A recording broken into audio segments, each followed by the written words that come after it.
I think it's true to say that we all go through difficult times. Those difficult times are different for all of us, unique to our own situations and experiences. And they come to us at different times and in different stages of life. Even if there are those among you who have not really gone through hard times to speak of, you have surely seen those around you experience personal challenges. Or you have looked out at the world and sensed grief and suffering and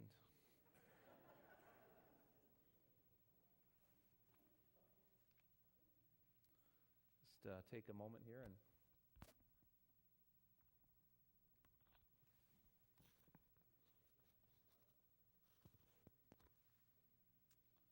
make sure I'm all connected. We have either suffered or we have seen others suffer. And we look forward to a time in hope when suffering will be no more. In the meantime, we wait.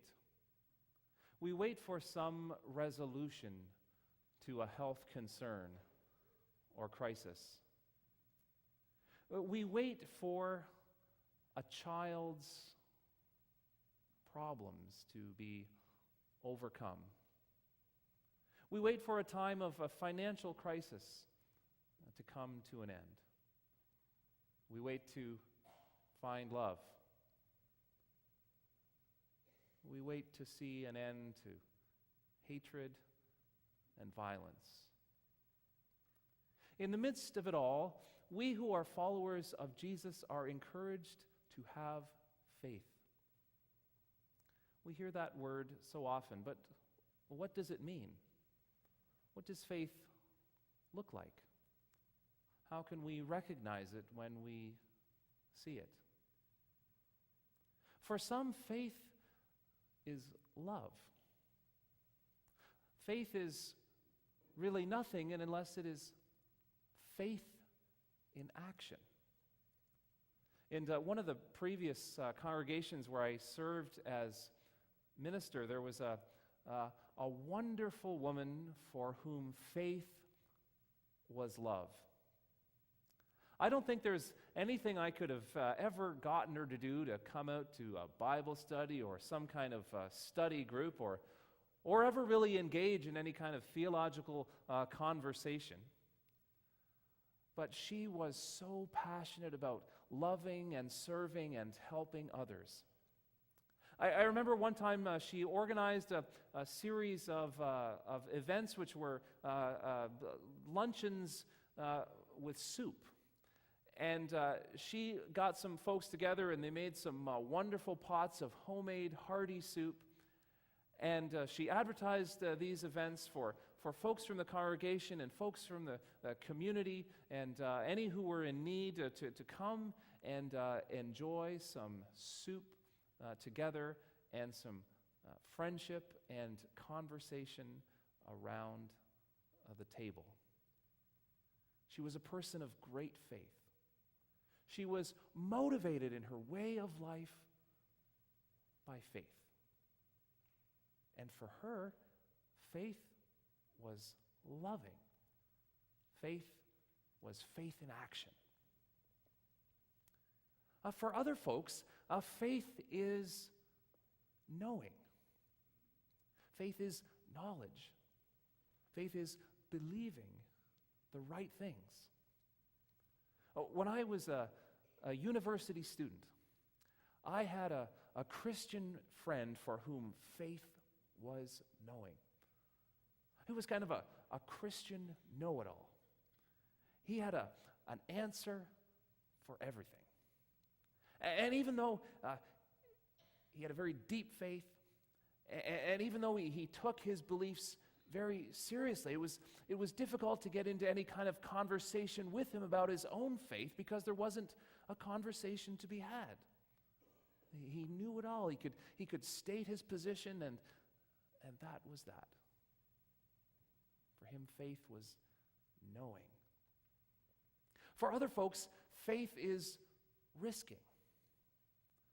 Faith is taking a step out in risk so that trust in God might be experienced. Faith is a willingness to fall backwards in the confidence that God will catch you. This form of faith can be taken to even great lengths of absurdity. I recently watched a part of a program about the snake handling churches in the mountains of Tennessee. There's about 125 of these small congregations where to the front of the church in their worship they bring these containers full of poisonous snakes, and they open them up and start handling them and in trust to hope that God will not allow the snakes to bite them. And of course, I think it's a bit absurd, and you probably think it's a bit absurd, and I want to say that until I realize that there are many folks who think what I believe is absurd.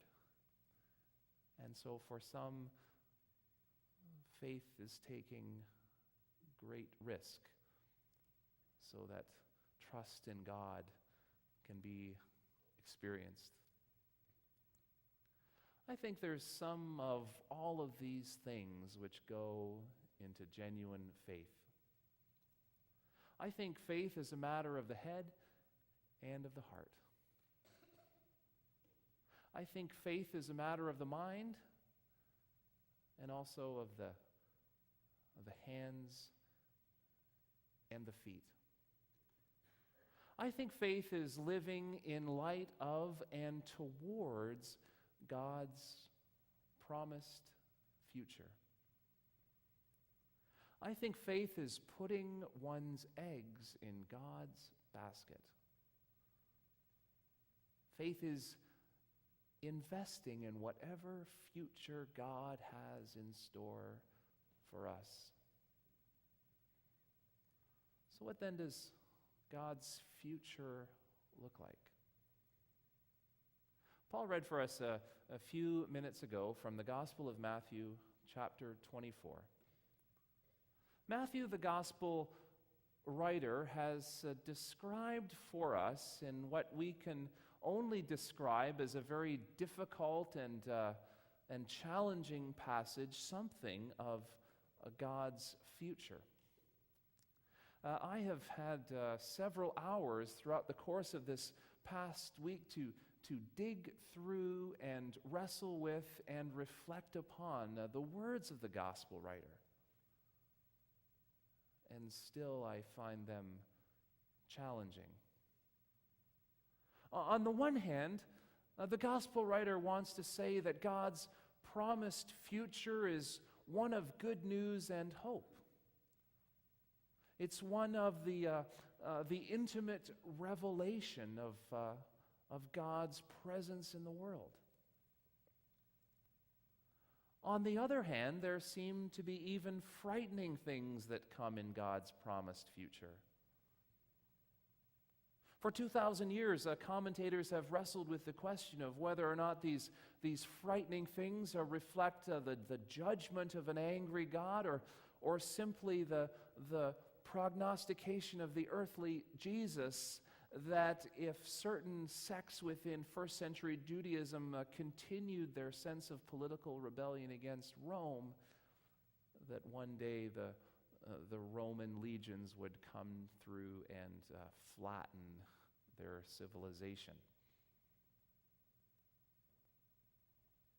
There is much to be confused about in what the gospel writer tells us about God's promised future.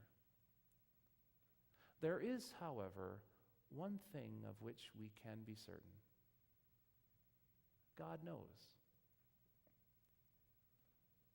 This is what Matthew, the gospel writer, wants us to take from this text. God knows. God, who is loving and caring, has for us a future. God knows.